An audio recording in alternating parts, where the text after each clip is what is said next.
اعوذ باللہ من الشیطان اللعین الرجیم بسم اللہ الرحمن الرحیم الحمد للہ الذی جعلنا من المتمسکین بولایت امیر المؤمنین واولادہ المعصومین صلوات اللہ علیہم اجمعین الحمد للہ علی ما انعم ولہ الشکر علی ما الہم والثناء بما قدم والصلاة والسلام والتحیۃ والاکرام علی سیدنا ومولانا حبیبنا وحبیب قلوبنا شفیعنا ابی القاسم محمد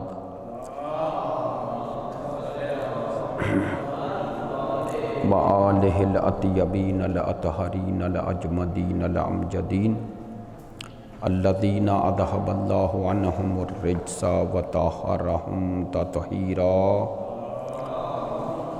واللعنۃ الدائمۃ علی منکری فضائلہم وغاصبی حقوقہم من الآن الی قیام یوم الدین اما بعد فقد قال سبحانہ وتعالی فی کتابہ المجید وکلامہ الحمید وہو اصدق الصادقین وقولہ الحق بسم اللہ الرحمن الرحیم شہر رمضان الذی انزل فیہ القرآن ھدی للناس وبینات من الھدی والفرقان فمن شہد منکم الشہر فلیصمہ ومن كان مريضا أو على سفر فعدة من أيام أخر يريد الله بكم اليسر ولا يريد بكم العسر ولتكملوا العدة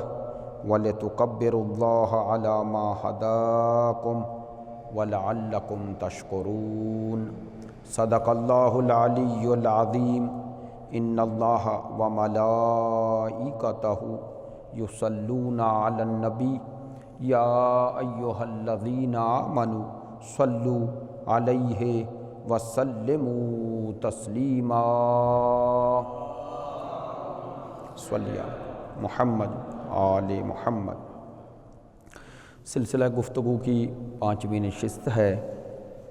عنوان گفتگو رمضان اور ماہ رمضان اور نزول قرآن ہے۔ نزول قرآن کے حوالے سے گزشتہ ایام میں ماہ مبارک رمضان کی فضیلت کے ساتھ ساتھ اہمیت نزول قرآن اور کل کی گفتگو میں آپ کی خدمت عالیہ میں قرآن مجید فرقان حمید کی اہمیت کے حوالے سے سورہ فرقان کی آیہ نمبر 30 کے ضمن میں سید الانبیاء امام الانبیاء وجہ تخلیق کائنات فخر موجودات کی زبان مطہر سے قرآن مجید فرقان حمید نے روز قیامت کو ایک شکوہ آیت کی شکل میں درج فرمایا ہے، جو ہم سب کو اس بات کی طرف متوجہ کرتا ہے کہ ہم قرآن مجید کو اپنی زندگیوں میں وہ مقام دیں جو قرآن مجید فرقان حمید کے شایان شان ہے۔ قرآن مجید فرقان حمید کتاب ہدایت ہے، انسانوں کے لیے پیام ہدایت ہے۔ پروردگار عالمین نے اس پیام ہدایت کو کامل و اکمل نازل فرمایا ہے۔ آج کے سلسلہ گفتگو میں اسی پہلو کو ذرا وسعت کے ساتھ ذکر کرنا ہے، لیکن ایک حدیث سرکار دو عالم کا سہارا لیتے ہوئے جو گزشتہ ایام میں جن کی طرف میں نے اشارہ کیا تھا، تاکہ قرآن مجید فرقان حمید کے ساتھ ساتھ حدیث سید الانبیاء کی روشنی میں ہم قرآن مجید کی اہمیت کے ساتھ ساتھ وارثان قرآن کی اہمیت کو بھی جان سکے۔ متعدد بار یہ حدیث منبر سے بیان ہوئی ہے اور اہل تشیع اور اہل تسنن دونوں منابع میں یہ ذکر ہوئی ہے، معتبر ترین کتابوں میں ذکر ہے، جیسا کہ صحیح مسلم شریف میں، صحاح ستہ میں حدیث، اور اسی عنوان سے اس حدیث کی شناخت اور اس حدیث کو پہچانا جاتا ہے۔ کم و بیش اس حدیث کے انکار کی اہل فن اور حدیث شناس لوگوں کے پاس کوئی گنجائش موجود نہیں ہے۔ اس حدیث کو حدیث ثقلین کہتے ہیں اور اس کی وجہ تسمیہ بھی یہی لفظ ثقلین ہے۔ صحیح مسلم شریف باب فضائل علی میں حدیث موجود ہے اور ہمارے اس موضوع سے بھی مربوط ہے۔ حدیث کے الفاظ جو صحیح مسلم شریف میں ہیں میں وہ نہیں، اور جامع ترمذی میں بھی موجود ہے، لیکن میں شیعہ منابع اور اہل سنت منابع میں جو جامع الفاظ ہیں ان کو آپ کی خدمت عالیہ میں عرض کر رہا ہوں، اور پھر اسی کے ضمن میں اہمیت قرآن مجید کے حوالے سے کچھ گفتگو اور کچھ گزارشات آپ کی خدمت عالیہ میں عرض کروں گا۔ حدیث سرکار دو عالم کے الفاظ اور پس منظر بھی، جیسا کہ علامہ ابن حجر مکی نے اپنی مشہور تصنیف الصواعق المحرقہ میں بھی اس بات کا اقرار کیا ہے۔ وہ فرماتے ہیں کہ میرے دور میں یہ حدیث 20 سے زیادہ صحابہ کرام سے موجود ہے، یعنی ان کے پاس جو اسناد تھی وہ 20 سے زیادہ صحابہ سے یہ حدیث ان کے پاس موجود تھی، جو خود اس بات کی دلیل ہے کہ یہ حدیث صحاح ستہ میں ہونے کے ساتھ ساتھ حدیث متواتر بھی ہے۔ اور اسی طرح نواب صدیق حسن خان بھوپالی نے اس کے تواتر کو قبول کیا ہے۔ اہل تشیع نے ہمیشہ اس حدیث ثقلین سے ائمہ اہل بیت صلوات اللہ علیہم اجمعین کی عالمیت کو، انسبیت کو، افضلیت کو اور امامت کو ثابت کیا ہے۔ وہ ایک الگ موضوع ہے، لیکن انشاءاللہ اس کی طرف بھی ہلکا پھلکا اشارہ کریں گے تاکہ ان دروس کا سہارا لیتے ہوئے ہم اپنے مکتب اہل بیت کی حقانیت کو اور ان دلائل کو کسی حد تک آپ تک پہنچائیں۔ اس حدیث ثقلین کی اس پس منظر کے ساتھ کہ یہ صحاح ستہ میں بھی موجود ہے، بعض حضرات نے اس کے تواتر کا اقرار بھی کیا ہے، اس کے انکار کی کوئی گنجائش بھی موجود نہیں ہے۔ اب میں الفاظ حدیث سرکار دو عالم کی زبان مطہر سے عرض کر رہا ہوں، اور ایک اور بات عرض کر دوں، یہ حدیث صحیح مسلم شریف میں جس پس منظر کے ساتھ درج ہوئی ہے وہ پس منظر مقام غدیر ہے۔ یہ کیوں عرض کر رہا ہوں؟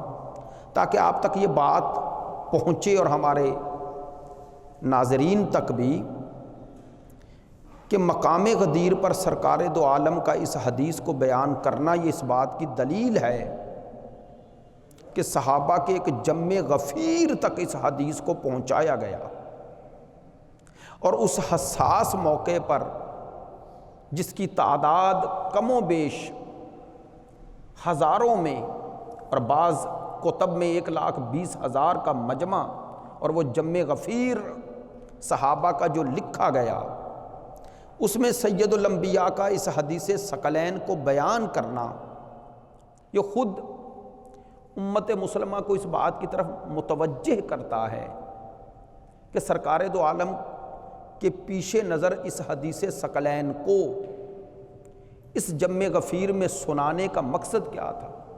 ایک ہی مقصد تھا کہ امت کو اپنے بعد گمراہی سے بچا کر اس سلسلہ ہدایت سے منسلک کیا جائے،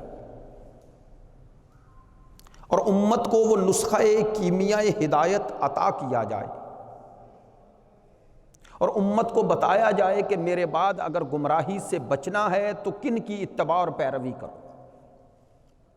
حدیث کے الفاظ عرض کرتا ہوں، بسم اللہ الرحمن الرحیم۔ قال رسول اللہ صلی اللہ علیہ وآلہ وسلم انی تارک فیکم الثقلین کتاب اللہ وعطرتی اہل بیتی ما ان تمسکتم بہما لن تضلوا بعدی ابدا وَلَن يَفْتَرِقَا حَتَّى يَرِدَا عَلَيَّ الْحَوْض۔ کم و بیش اس کے الفاظ سے آپ اس کے ترجمے سے آشنا ہیں۔ الحمدللہ ہمارے ممبر سے یہ حدیث بارہا آپ سن چکے ہیں، لیکن اس کے الفاظ پہ غور فرمائیں تو کیا ایک ایک لفظ میں کیا خوبصورت معانی اور کتنے واضح معانی بیان ہوئے ہیں۔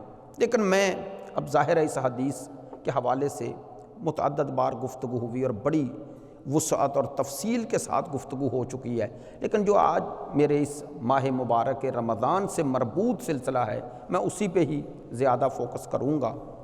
اس حدیث کے حوالے سے زیادہ گفتگو نہیں کرنی، حدیث کے حوالے سے نہیں کرنی گفتگو، حدیث سے مربوط ایک سلسلہ ہے اس سے صرف گفتگو کرنی ہے۔ سرکار دو عالم نے اس حدیث میں ارشاد فرمایا، میں تم میں دو چیزیں چھوڑ رہا ہوں، فیکم الثقلین، انی تارک فیکم الثقلین، میں تم میں ثقلین چھوڑ رہا ہوں، گراں قدر، قیمتی، وزنی، یہ سارے معنی ثقلین کے ہیں۔ ثقلین پڑھیں تو اس کا معنی وزنی ہے، وزین، ثقلین پڑھیں تو گراں قدر۔ اور لسان العرب میں ابن منظور نے جو معنی کیا ہے وہ کہتا ہے کہ ثقلین عرب اس زاد راہ کو کہتے ہیں کہ جو مسافر جاتے ہوئے اپنے پاس رکھتا ہے، اور آپ جانتے ہیں کہ زاد راہ کا ایک ہی مقصد ہوتا ہے کہ اس سفر میں میرے کام آئے تاکہ مجھے منزل تک پہنچائے۔ تو گویا سرکار دو عالم امت کو بتا رہے تھے کہ اس سفر میں جو زندگی ایک سفر ہے نا، اور اس کی منزل جنت ہے، تو بتا رہے تھے یہ سفر میرے بعد بھی جاری ہے۔ اگر تم چاہتے ہو کہ تمہارا ہدف اور مقصد جو خدا ہے، جنت ہے، رضائے خدا ہے، روز قیامت ہے، اگر تم اس تک کامیابی سے پہنچنا چاہتے ہو تو زاد راہ کے طور پر کنیں لے کے آؤ۔ اسی ثقلین کے سہارے سے یہ سفر حیات طے کرو۔ یہ دو گراں قدر، یہ زاد راہ ہیں تمہارے لیے۔ میں تم میں ثقلین چھوڑ رہا ہوں، گراں قدر چھوڑ رہا ہوں، قیمتی چیزیں چھوڑ رہا ہوں۔ کتاب اللہ، ایک اللہ کی کتاب، کلام مقدس، قرآن مجید، فرقان حمید چھوڑ رہا ہوں۔ کتاب اللہ ہے، وعطرتی اہل بیتی، اور دوسری عطرت اور اہل بیت، میری عطرت اور اہل بیت چھوڑ رہا ہوں۔ اب اپنی طرف نسبت جب عطرت اور اہل بیت کی دی ہے تو ظاہر ہے سرکار دو عالم کا مقصد، مقصود و منظور یہ نہیں تھا کہ چونکہ میری عطرت اور اہل بیت ہے اس لیے چھوڑ رہا ہوں۔ چونکہ کتاب اللہ کے بعد اپنی عطرت اور اہل بیت کی طرف نسبت دینے کا مقصد صرف یہ سمجھانا تھا کہ کوئی یہ نہ سمجھے کہ کسی اور کی عطرت چھوڑ رہا ہوں۔ اپنی طرف نسبت دے کے بتایا کہ انہیں مجھ سے نسبت جو حاصل ہے وہ وہی نسبت حاصل ہے جو مجھے خدا سے حاصل ہے۔ یہ چونکہ میری وراثت معنوی روحانی کے وارث ہیں، یہ میرے علم کے وارث ہیں، یہ اس کتاب الہی کے ویسے ہی وارث ہیں، ان کے پاس اس کتاب کے تمام علوم اور اسرار اور حقائق ویسے ہی اللہ نے منتقل کیے ہیں جیسے مجھے عطا کیے ہیں، اس لیے تو ساتھ چھوڑا، ورنہ کتاب خدا کے ساتھ عطرت کو چھوڑنے کا فائدہ کیا ہے؟ اور دو چیزیں چھوڑنے کا مقصد کیا ہے؟ اگر قرآن کو چھوڑا ہے ہدایت کے لیے تو اہل بیت کو کس کے لیے چھوڑا؟ ہمارا یہی سوال ہے۔ اس لیے ہم کہتے ہیں کہ جس مقصد کے لیے، جس منظور و مقصود کے لیے قرآن مجید کو چھوڑا ہے، اسی مقصود و منظور کے لیے سرکار دو عالم کا وہی مقصود و منظور اہل بیت کو چھوڑنے سے ہے۔ اب آئیں جو ہمارے موضوع سے مربوط چیزیں اور جس کو لے کے ہم نے آگے چلنا ہے، جس کے ضمن میں گفتگو ہو رہی ہے اور جس کے لیے میں نے یہ حدیث پڑھی ہے اور اس حدیث کو موضوع سخن قرار دیا ہے، آیت سے مربوط کرتے ہوئے شہر رمضان الذی انزل فیہ القرآن، نزول قرآن کا مہینہ، حدیث ثقلین اور نزول قرآن۔ سرکار دو عالم نے دو چیزیں امت میں چھوڑی ثقلین کہہ کے، کتاب خدا اور اطرت جو میری اہل بیت ہے۔ اب اگلا جملہ کیوں چھوڑ رہا ہوں، مقصد بھی بتایا، ما ان تمسکتم بہما لن تضلوا بعدی ابدا، جب تک ان دونوں سے تمسک رکھو گے، تمسک، ہرگز گمراہ نہیں ہوگے۔ آیت اللہ دستغیب فرماتے ہیں کہ یہاں لفظ محبت نہیں کہا کہ جب تک ان دونوں سے محبت رکھو گے، عقیدت رکھو گے۔ اظہار عقیدت کرنا اور بات ہے۔ کل میں نے اسی لیے کہا کہ سرکار دو عالم روز قیامت یہ نہیں کہیں گے کہ میری امت نے قرآن کو چھوڑ دیا، متروکا نہیں کہیں گے، ان ھذا القرآن متروکا نہیں، محجورا۔ چھوڑ دینا اور بات ہے، لیکن بے اعتنائی کرنا اور بات ہے، بے پرواہی کرنا اور بات ہے۔ اسی طرح سرکار دو عالم اس حدیث میں بھی یہ ارشاد فرما رہے ہیں جب تک ان دونوں سے تمسک رکھو گے، تمسک فرمایا ہے، اظہار عقیدت نہیں۔ چونکہ بعض اوقات بعض چیزوں کی نسبت ہمارے دل میں محبت عقیدت بہت ہوتی ہے، لیکن اس چیز کی نسبت جو اس کا تقاضا ہے وہ ہم پورا نہیں کر رہے ہوتے، لہٰذا وہ عقیدت، وہ ہماری محبت اس چیز سے کما حقہ مستفیض ہونا اور جو اس سے استفادہ کیا جانا چاہیے وہ نہیں ہوتا۔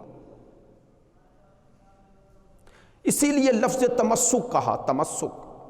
اور کیا خوبصورت جملہ ہے آغا دستغیب کا، شہید دستغیب کا ہی فرماتے ہیں تمسک میں عقیدت نہیں عمل ہے، چونکہ تمسک کیا جاتا ہے۔ اظہار عقیدت کے لیے قول، صرف زبانی اظہار کافی ہے، لیکن تمسک کے لیے اظہار نہیں ہوتا ہے، عمل ہوتا ہے۔ تمسک فرمایا ہے سرکار نے، ان دونوں سے تمسک اختیار کرو، قرآن اور اہل بیت۔ فرمایا جب تک ان دونوں سے تمسک اختیار کرو گے گمراہ نہیں ہوگے۔ بس نتیجہ گفتگو یہ ہے سرکار کا، یا ہم اپنی اصطلاح میں جو عرض کرتے ہیں طلبگی اصطلاح میں، ایک ہے سید الانبیاء کا منطوق یعنی نطق، جو آپ نے نطق فرمایا اسے کہتے ہیں منطوق، جس کا کے ساتھ نطق کیا گیا اسے کہتے ہیں منطوق۔ سرکار دو عالم کا منطوق یہ ہے کہ جب تک ان دونوں سے تمسک رکھو گے، قرآن اور اہل بیت سے، ہرگز گمراہ نہیں ہوگے۔ ایک ہے اس کا مفہوم جو اس کی پشت پر ہے، وہ کیا ہے؟ وہ یہ ہے کہ جو بھی ان سے تمسک نہیں رکھے گا قرآن اور اہل بیت دونوں سے یا دونوں میں سے کسی ایک سے، وہ گمراہ ہے۔ تو گمراہی سے بچنے کا نسخہ کیمیا اور نسخہ منحصرہ یہی ہے کہ ایک ہاتھ میں قرآن ہو اور دوسرے ہاتھ میں اہل بیت کا فرمان ہو، یہی ہے۔ اس کے علاوہ ہدایت کا کوئی اور ذریعہ نہیں ہے۔ اب لفظ تمسک چونکہ ارشاد فرمایا ہے تو تمسک بالقرآن بھی ہے اور تمسک بے اہل بیت بھی ہے۔ تمسک بالقرآن کیا ہے اور تمسک بے اہل بیت کیا ہے؟ پہلا مرحلہ تمسک بالقرآن ہے، چونکہ سرکار نے بھی قرآن مجید کو مقدم فرمایا ہے، پہلے ذکر کیا ہے، جو خود اس اہمیت کو ثابت کرتا ہے۔ تمسک بالقرآن کے بھی 3 مرحلے ہیں۔ پہلا مرحلہ تمسک بالقرآن کا ہے تلاوت قرآن، دوسرا مرحلہ ہے فہم قرآن، اور تیسرا مرحلہ ہے عمل بالقرآن۔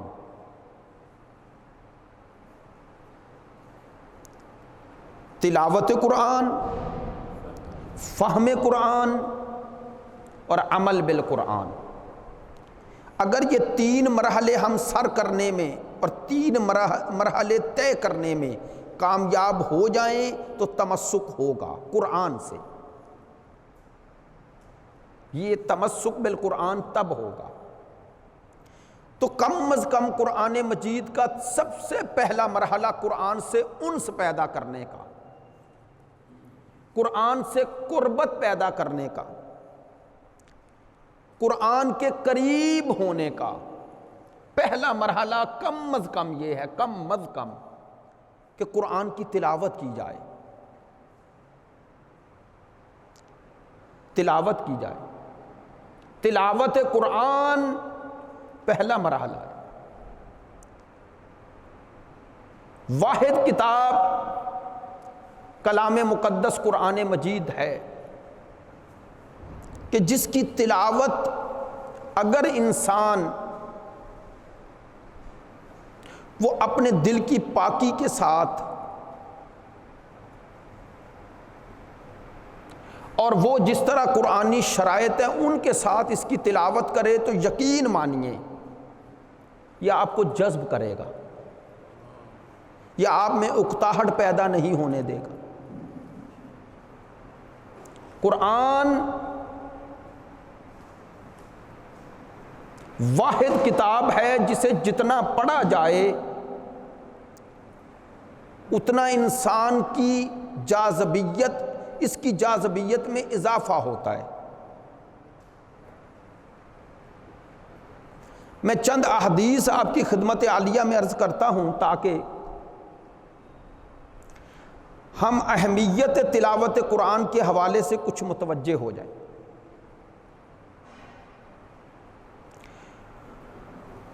تلاوت قرآن کی اہمیت اس قدر ہے کہ حتیٰ جہاں اللہ نے سورہ جمعہ میں سرکار دو عالم کے مقصد بعثت کو بیان فرمایا ہے، آپ کے پیش نظر وہ آیت ہوگی، بسم اللہ الرحمن الرحیم، هو الذی بعث فی الامیین رسولا منہم یتلو علیہم آیات۔ دیکھیں سرکار دو عالم کا پہلا وظیفہ، پہلی ذمہ داری کیا بیان ہو رہی ہے؟ یتلو علیہم آیات، ان امیین پر تلاوت آیات کرتے ہیں۔ اگرچہ علماء نے اس تلاوت کے کئی معنی کیے، لیکن ایک معنی یہ بھی کیا کہ قرآن کی آیات پڑھ کے انہیں سناتے ہیں۔ ہمارے کئی علماء ایسے گزرے ہیں، کئی علماء جو تلاوت قرآن مجید سے اس قدر مانوس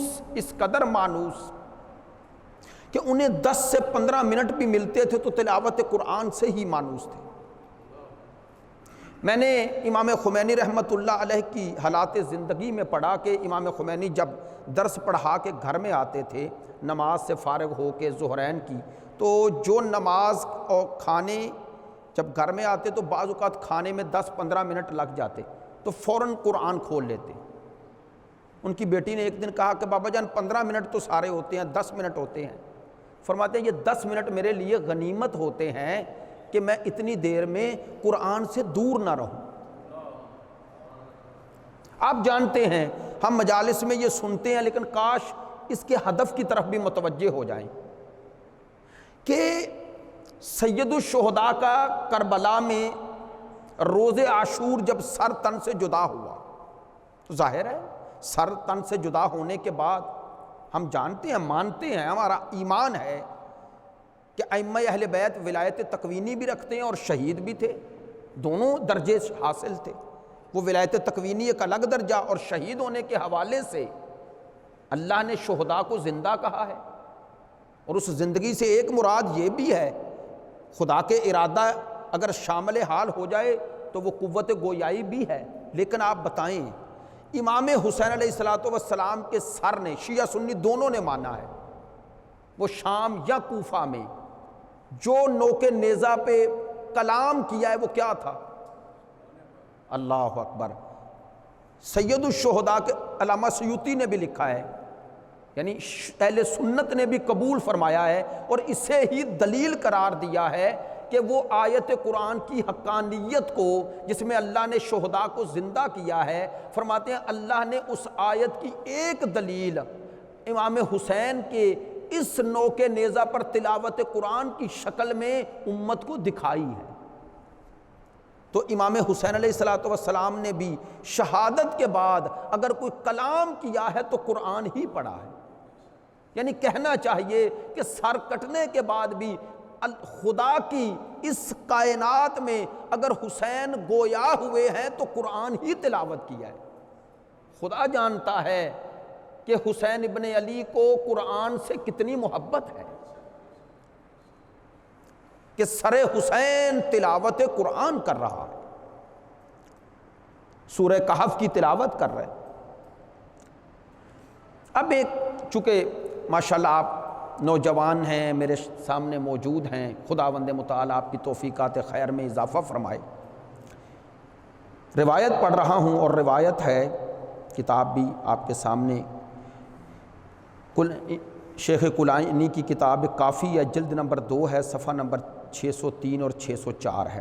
ذرا روایت تھوڑی سی طویل ہے، میں روایت پڑھوں گا، خوبصورت روایت ہے اس لیے پڑھنا چاہ رہا ہوں۔ ان ابی عبداللہ علیہ السلام، امام صادق علیہ السلام نے فرمایا،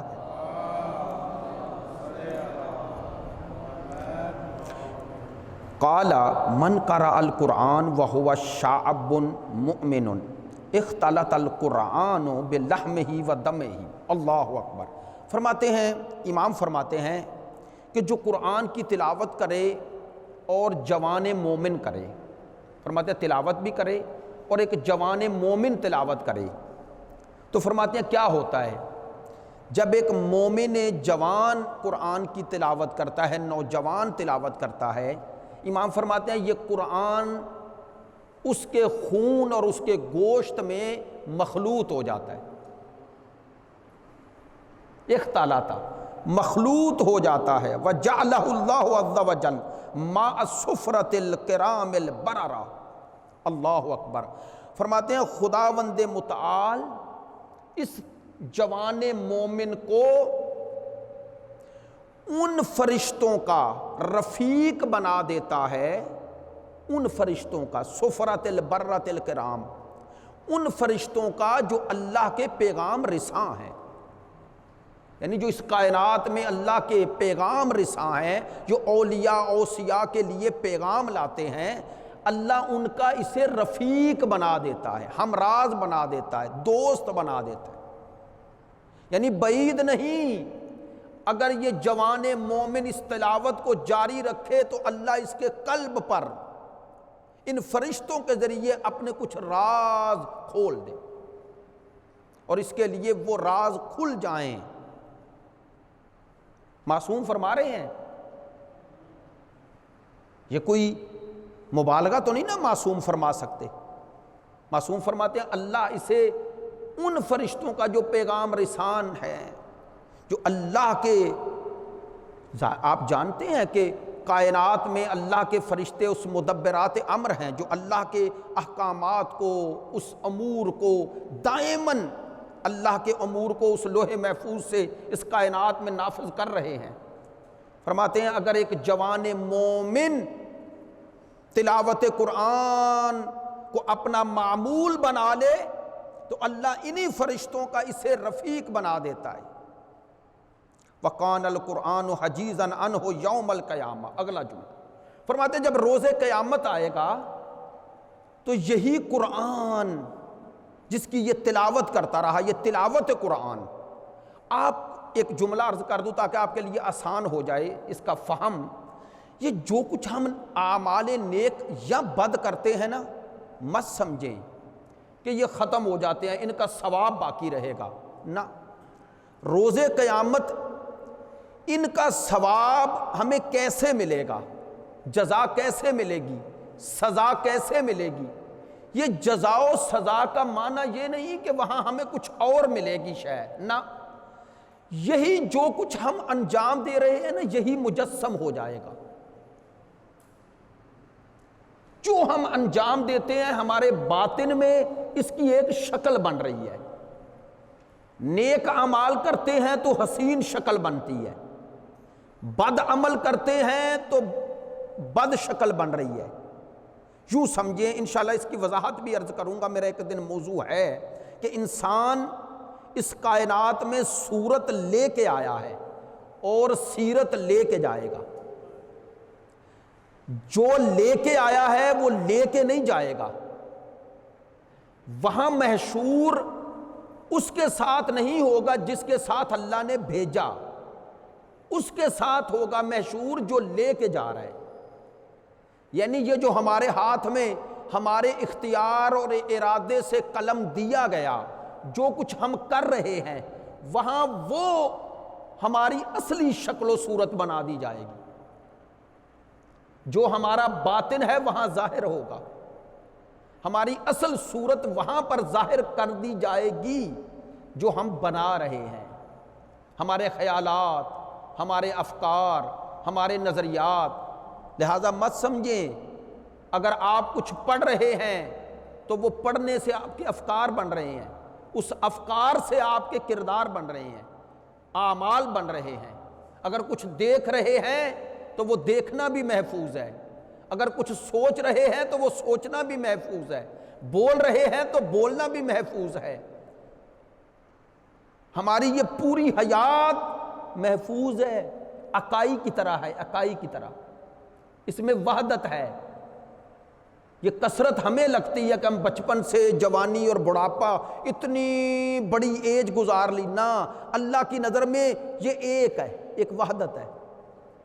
خدا اسے ایک شکل دے کے ظاہر کر دے گا۔ اب قیامت کے دن یہی تلاوت قرآن جو ایک جوان کر رہا ہے یہ مجسم ہو جائے گی۔ کہتے ہیں جب ظاہر ہے ہم گناہگار ہیں، یہ جوان مومن گناہگار بھی ہو سکتا ہے، معصوم فرماتے ہیں اس کے گناہ اسے جہنم کی طرف لے کے جائیں گے، تو یہی تلاوت قرآن مجسم ہو کر اس جہنم کے درمیان آ جائے گا اور پروردگار کے حضور فریاد کرے گا، مانے ہو جائے گا، خدایا یہ جوانی میں میری تلاوت کرتا رہا۔ توجہ فرمائیں گے، کیا خوبصورت حدیث ہے۔ حجیزاً یوم القیامہ، سرکار دو عالم فرماتے ہیں یہ ایک حجاب بن جائے گا آتش جہنم کے درمیان۔ خداوند کریم اسی قرآن کی عظمت اور عزت کے صدقے میں، چونکہ قرآن شافعی بھی ہے، اس کی شفاعت قبول ہے، قرآن مجید کی اسی شفاعت کے صدقے میں معصوم فرما رہے ہیں خداوند متعال اس کی شفاعت اس جوان کے حق میں قبول فرمائے گا۔ اور کیا کرے گا؟ چونکہ تلاوت قرآن اس کا معمول تھا تو کیا ہوگا؟ کیا خوبصورت الفاظ ہیں۔ یقول یا رب ان کل عامل قد اصاب اجر عملہ غیر عاملی۔ قرآن کہے گا یا اللہ ہر کسی کو اس کے عمل کی جزا مل گئی، لیکن یہ میرے عامل کو ابھی تک وہ جزا نہیں ملی جو اس نے میری تلاوت سے حاصل کی ہے۔ آواز قدرت آئے گی کہ بتا اسے کیا عطا کیا جائے۔ اب قرآن نے کریم پکار کے اللہ کے حضور کہے گا خدایا اسے ایسی جزا دے جو دوسروں سے منفرد ہو، الگ ہو۔ حدیث کے الفاظ ہیں، پروردگار عالم دو جامع بہشتی کرتے، دو جنتی حسین کرتے جامع پہنائے گا اور اس کے سر پہ تاج کرامت پہنائے گا۔ تلاوت قرآن کے نتیجے میں اور صلے میں اور آواز قدرت آئے گی، ثم یقال لہ هل ارضیناک، کیا قرآن سے کہا جائے گا تو راضی ہے؟ قرآن کہے گا نہیں، اور اس کی عزت بڑھاؤ۔ پروردگار میں چاہتا ہوں کہ اس کا مقام اور بڑھایا جائے۔ اب پروردگار عالم اور مقام بڑھائے گا اور صلہ دے گا۔ کیا فرماتے ہیں؟ اس کے دائیں ہاتھ میں امن، یعنی جہنم سے امن کا پروانہ، اور بائیں ہاتھ میں جنت کا پروانہ دے دیا جائے گا،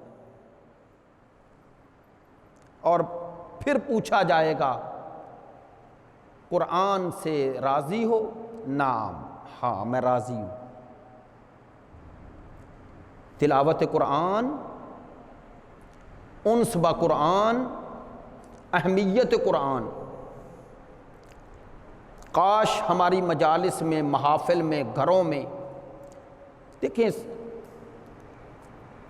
غالباً معصوم کا فرمان ہے، مجھے یقین ہے اس لیے کہہ رہا ہوں کہ قرآن مجید کی کم از کم 50 آیتیں روز پڑھو۔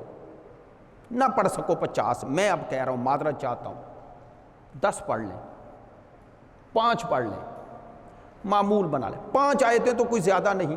5 پڑھنے کا بھی یہ معنی ہے کہ ہم قرآن مجید سے کچھ نہ کچھ مانوس رہیں۔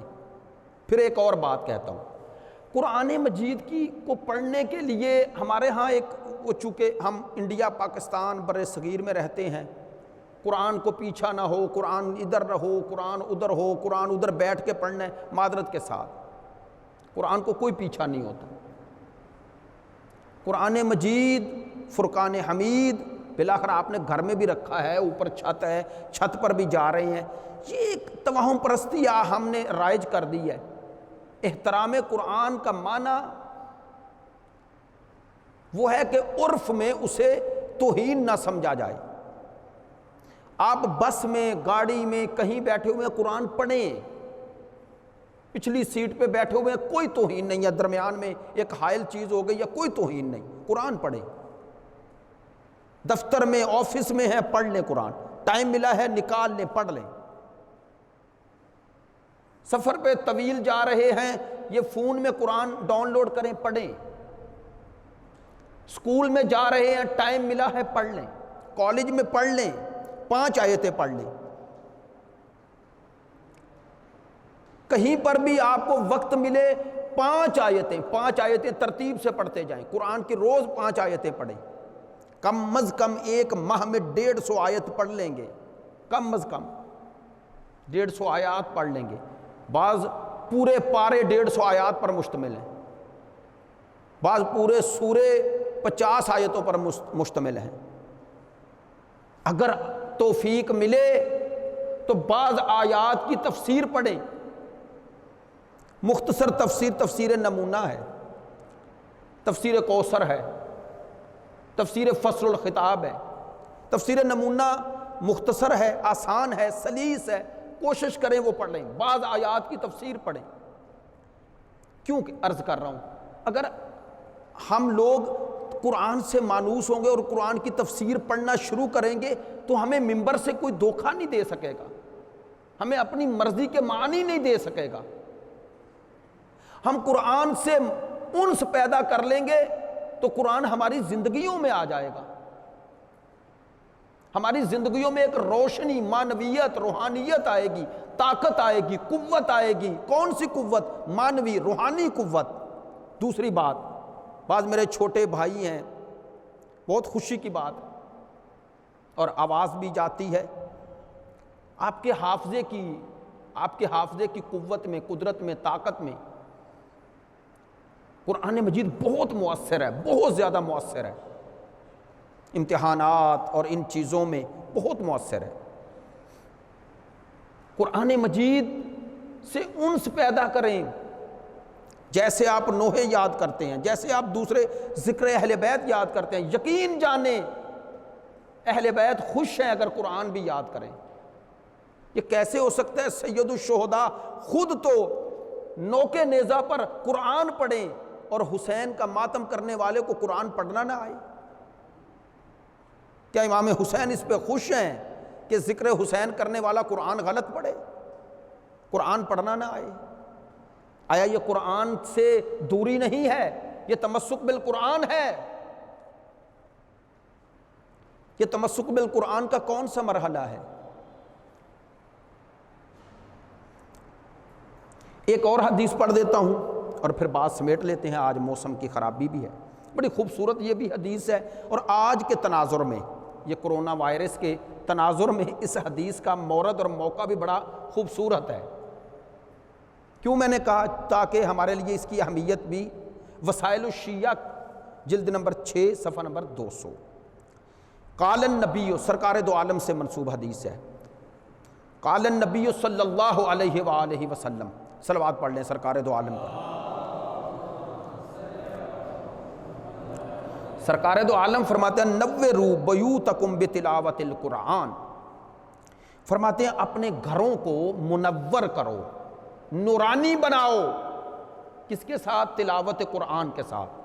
گھروں کو سرکار دو عالم فرما رہے ہیں اپنے گھروں کو منور کرو، نورانی کرو تلاوت قرآن کے ساتھ۔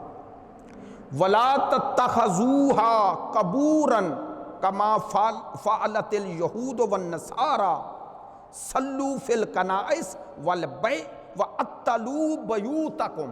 کیا خوبصورت الفاظ ہیں، اور کتنے ہمارے لیے متنبع اور متوجہ کرنے والے الفاظ ہیں سرکار دو عالم کے۔ فرماتے ہیں اپنے گھروں کو منور کرو، نورانی کرو تلاوت قرآن کے ساتھ۔ اگلا جملہ، اور فرماتے ہیں اپنے گھروں کو قبرستان نہ بناؤ۔ کن کی طرح؟ فرماتے ہیں جیسے یہود و نصارہ نے اپنے چرچ اور اپنے کنائس اور اپنے کلیسا کو صرف قرآن سے مختص کر دیا تھا، یعنی نمازوں سے، صلو ہے، اپنی عبادات کے لیے مختص کر دیا۔ وَأَطَّلُوا بَيُوتَهُمْ، اور انہوں نے اپنے گھروں کو معطل کر دیا تھا عبادات سے۔ سرکار فرما رہے ہیں، فرماتے ہیں ایسے نہ کرو، اپنے گھروں میں تلاوت قرآن کرو، گھروں میں کو منور رکھو، تلاوت قرآن کے ساتھ منور کرو۔ کیوں؟ فرماتے ہیں فَإِنَّ الْبَيْتَ إِذَا كَثَرَ فِيهِ تِلَاوَةُ الْقُرْآنِ كَثَرَ خَيْرُهُ۔ فرماتے ہیں کہ جس گھر میں، فرماتے ہیں تلاوت قرآن زیادہ ہو جاتی ہے، اس گھر میں خیر بھی زیادہ ہو جاتا ہے، خیر بڑھ جاتا ہے۔ وَاتَّسَعَ أَهْلَهُ،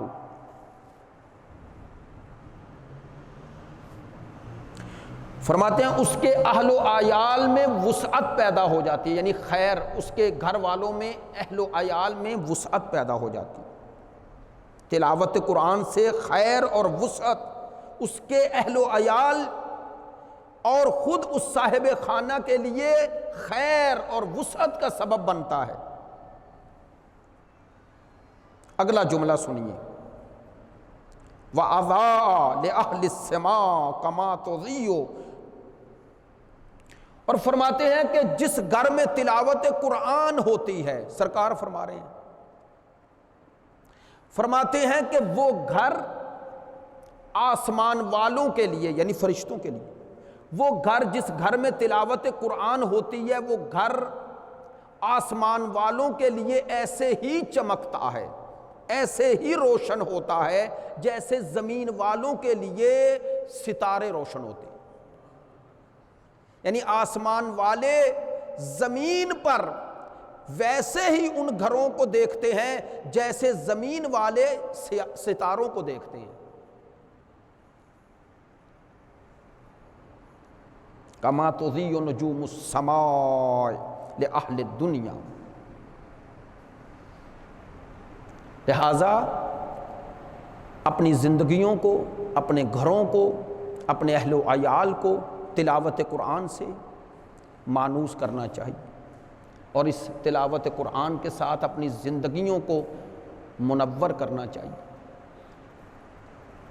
قرآن کی تلاوت پہلا مرحلہ ہے تمسک بالقرآن کا۔ تمسک بالقرآن کے ساتھ، تلاوت قرآن کے ساتھ اپنی زندگیوں کو منور کیا جائے۔ ماہ رمضان ماہ بہار قرآن ہے، ہر شے کی بہار ہے، اور بہار قرآن رمضان ہے۔ ہمارے لیے غنیمت ہے، باقی مہینوں میں پورا قرآن پڑھنے کا ثواب جو ہے اس ماہ میں ایک آیت پڑھنے کا برابر ثواب۔ اللہ نے یہ موقع، یہ غنیمت عطا کی ہے۔ خداوند متعال نے اپنی رحمت کے در کھولے ہوئے ہیں۔ بدبخت ہے وہ انسان جو یہ در اپنے اوپر خود بند کر لے۔ خداوند متعال ہم سب کو کما حق ہو قرآن سے مستفیض ہونے کی سعادت نصیب فرمائے۔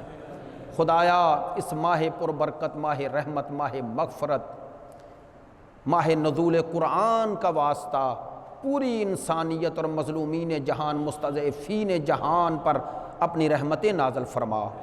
اس آفت آسمانی سے ہم سب کو محفوظ فرما۔ خدایا مظلومین مستضعفین جہان پر بالعموم، امت مسلمہ پر بالخصوص، اور پیروان محمد و آل محمد پر بالاخص اپنی رحمتیں نازل فرما۔ خدایا صاحب شب قدر امام الزمان کا ظہور فرما۔ خدایا ہمیں ان کے منتظرین واقعی میں شمار فرما۔ ہمیں اہل قرآن بنا، ہمیں اہل ولا بنا، ہمیں حقیقی معنی میں معرفت قرآن و اہل بیت عطا فرما، بحق محمد و آلہ۔